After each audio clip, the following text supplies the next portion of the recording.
Les amis, bienvenue, j'espère que vous allez tous très bien, très content de vous retrouver pour cette nouvelle vidéo et pour une nouvelle analyse de match, la troisième vidéo de la journée.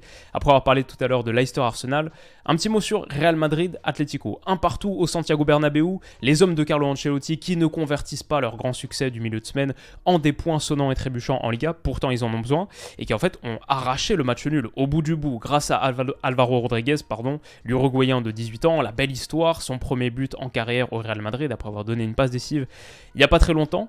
Quelle fin de match finalement pour un Atleti qui freine le Real Madrid et qui a été de mieux en mieux au fur et à mesure de la partie. Antoine Griezmann a fait un bon match, vraiment un bon match dans l'ensemble. Et ouais, je pense que même si initialement c'était assez précautionneux, restrictif, très pragmatique. Bon voilà, c'est de l'Atlético, on connaît. C'était organisé sans ballon en 5-4-1 et à la rigueur, là, le bloc, il n'est pas aussi dense, compact et bas que ce qu'il a été la plupart du temps. La plupart du temps, ça a été ça, très difficile pour le Real de trouver des espaces. Et ben cet Atleti s'est progressivement transformé en une équipe de plus en plus joueuse, de plus en plus intéressante et ils ont les facultés pour le faire. Malheureusement, on envoie toute notre force à Reinildo qui, je pense, se fait les croiser sur cette action. L'image était assez terrible en réel, donc une pensée pour lui.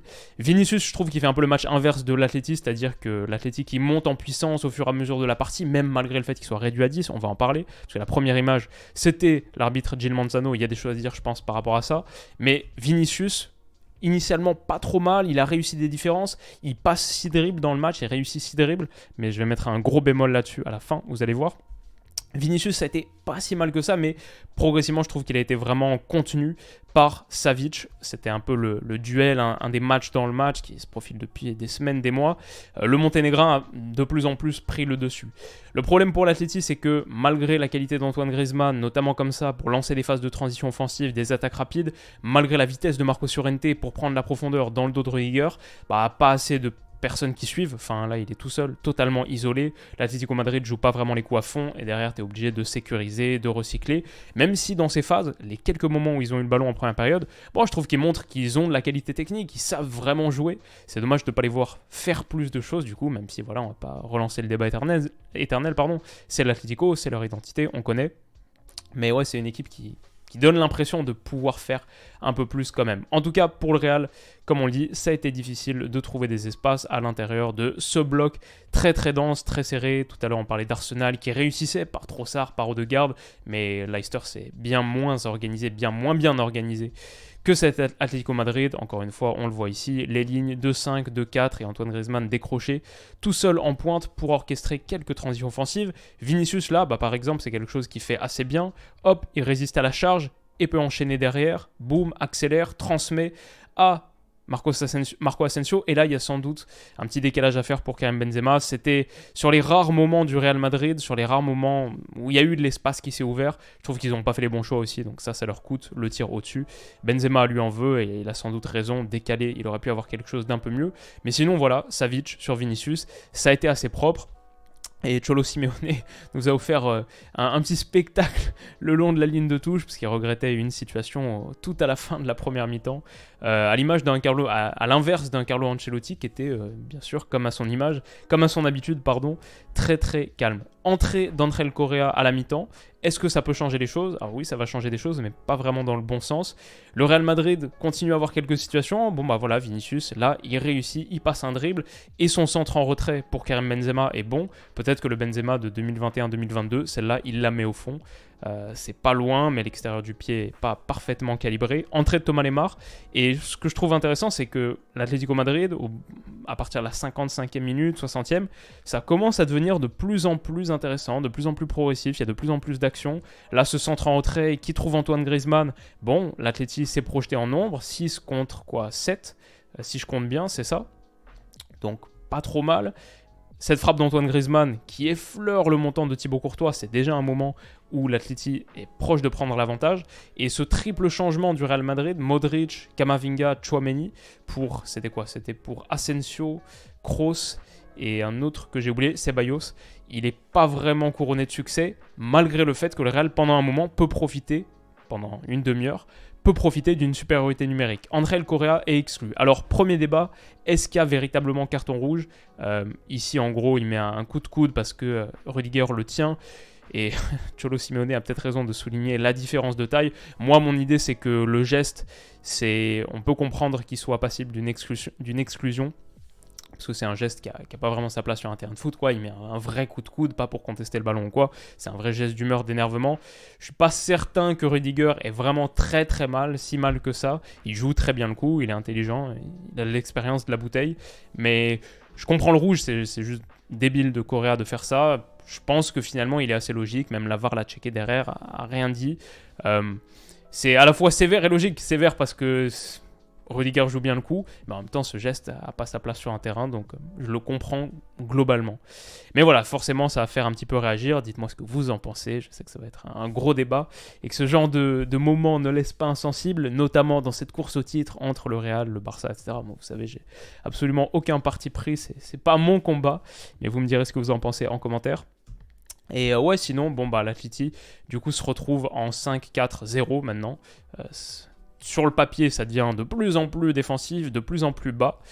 Mais malgré l'entrée d'Alvaro Rodriguez pour en plus tenter de faire la différence, bah c'est à ce moment-là d'ailleurs, 76-43, que le Real déconnecte pendant un court moment. Et c'est ça qui va leur coûter. Regardez, sur cette remise en jeu, c'est Alvaro Rodriguez vient de rentrer.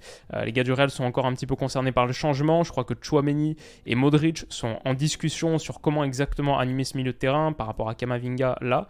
Et Rudiger le montre. Ouais, mais attention, il y a une touche qui va être jouée là. Il y a une touche qui va être jouée, et elle est jouée sur Antoine Griezmann sans aucune opposition. Ça, c'est de là que démarrent les problèmes. Parce que Griezmann, ensuite, il trouve une bonne passe pour Morata. Tchouaméni ou Eder Militao fait faute. Et c'est sur ce coup franc, tiré encore une fois par Griezmann, qui était vraiment dans tous les bons coups, que José María Jiménez va mettre sa tête croisée. Il prend le dessus sur Alvaro Rodriguez, en plus, qui est rentré il y a 30 secondes, et qui est fautif sur ce coup de pied arrêté, pour ouvrir le score. C'est le vrai coup de clim, c'est le vrai coup de froid au Santiago Bernabéu. Un Atlético Madrid qui jusque-là a été assez restrictif, qui est à 10 contre 11, prend l'avantage dans le dernier quart d'heure. Un vrai retournement de situation. Et on voit ici Jiménez qui prend l'avantage, effectivement, qui prend le dessus sur notre ami Alvaro. Ouais, là c'est on ne peut plus clair. Et du coup, le Real Madrid reste à 8 points du Barça, avec demain le Barça qui joue contre Almeria, l'opportunité pour les Catalans de prendre 11 longueurs d'avance. Camavinga, j'ai trouvé, a fait une bonne entrée, typiquement l'a trouvé sur ce ballon intérieur par Modric, comme tout à l'heure Zinchenko pour Trossard, dans cet espace-là. Camavinga, il a plutôt bien percuté, il a même rattrapé des erreurs de Vinicius pour avoir de secondes phases de possession. Au bout de ça, il frappe, c'est cadré, c'est stoppé par Oblak et repoussé en corner. Franchement, bonne entrée de Camavinga. Et en plus, c'est sur ce corner, tapé par Modric, qu'Alvaro Rodriguez va mettre sa tête croisée, poteau rentrant ou petit filet. Son premier but en carrière avec le Real, la célébration avec son compatriote uruguayen Fede Valverde qui faisait plaisir à voir. Et le truc marrant, c'est que c'est Jiménez, pour moi, qui est fautif là-dessus. Parce qu'on est sur un marquage qui est plutôt en individuel. Alors, zone là pour la protection, mais ensuite, sinon, un contre un là, un contre un là, un contre un là, et je pense que c'est Camavinga ici qui est laissé un peu libre. Et du coup, on a Jiménez et je crois que c'est... Je me souviens plus qui c'est. Je crois que c'est Morata. Non, Morata, il est là. C'est peut-être Savic, alors je me souviens plus exactement. Mais 2 contre 1 sur Karim Benzema. Et du coup, Alvaro Rodriguez, qui pourtant fait 1m93, est laissé libre ici. Et pour moi, c'est le joueur de Jiménez. Je pense. Et du coup, hop, il va prendre le dessus. Sur qui ? Sur un Jiménez qui s'est retrouvé bloqué là, on va mieux le voir ici, voilà, il est là. Il s'est retrouvé bloqué par Benzema, il joue rien là. Et du coup, Jiménez qui était buteur sur un Alvaro Rodriguez fautif tout à l'heure, bah maintenant c'est absolument l'inverse. Et Carlo Ancelotti qui pour l'instant était très calme, mesuré, célèbre comme un dingue, alors que Simeone, ça c'était aussi le miroir, Simeone sur le but de l'Atlético le 1-0, absolument stoïque. C'était assez intéressant à voir. En tout cas, le Real Madrid revient dans ce match, mais derrière il ne va pas y avoir assez de temps pour l'emporter. Et du coup, on a un Real qui reste à 7 points du Barça, avec potentiellement un avantage, un écart qui va passer dans les double digits, quoi, 10 points d'écart potentiellement pour le Barça, avec une victoire demain contre Almeria. Bah, c'est une vraie contre-performance pour les Madrilènes, après avoir en plus explosé Liverpool à Anfield en milieu de semaine. J'imagine que le Santiago Bernabéu s'attendait à plus. Pour l'Atleti, ils restent très loin. Ils sont à 10 points du Real avec... Bon, ils prennent pas de points supplémentaires, ils se rapprochent pas de la seconde place et potentiellement menacés par le Betis pour les places européennes. Donc pas vraiment un résultat qui les arrange, même si on peut dire qu'un match nul sur la pelouse du Santiago Bernabéu, c'est pas si mal. Pour Vinicius, je vous avais promis un petit... enfin promis, c'est un grand mot, mais juste un petit éclaircissement, un petit éclairage supplémentaire. 6 dribbles passés, c'est le record du match, mais 15 dribbles tentés. 6 sur 15, c'est pas un très très bon ratio, et c'est à l'image d'un Vinicius que j'ai trouvé vraiment de plus en plus éteint. Ayant de plus en plus de difficultés au fur et à mesure de la partie. Il a beaucoup tenté, mais a peu réussi. Je pense que l'homme du match, bon, je crois qu'il a été donné à Alvaro Rodriguez, un peu pour la belle histoire. Je pense que je l'aurais donné à Griezmann, personnellement, que j'ai trouvé vraiment pas mal. Et voilà, c'était pas non plus le match du siècle, il n'y a pas 1 million de choses à dire dessus.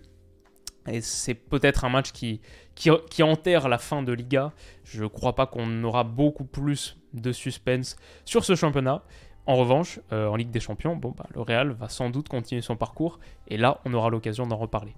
Dites-moi ce que vous en avez pensé. Rendez-vous demain, sans doute, pour une vidéo sur Tottenham-Chelsea si le match est bon. Et quasi pour sûr, j'ai envie de dire, sauf si c'est vraiment catastrophique, United-Newcastle. Et là, vraiment, vraiment pour sûr, même si c'est catastrophique, le classique Paris Saint-Germain, OM Paris Saint-Germain, un match que j'attends avec grande impatience et que je n'imagine pas du tout être catastrophique. Donc voilà, ça va être une journée très sympa demain, un bon dimanche de foot. Les amis, prenez soin de vous et passez un excellent samedi soir. À demain. Bisous.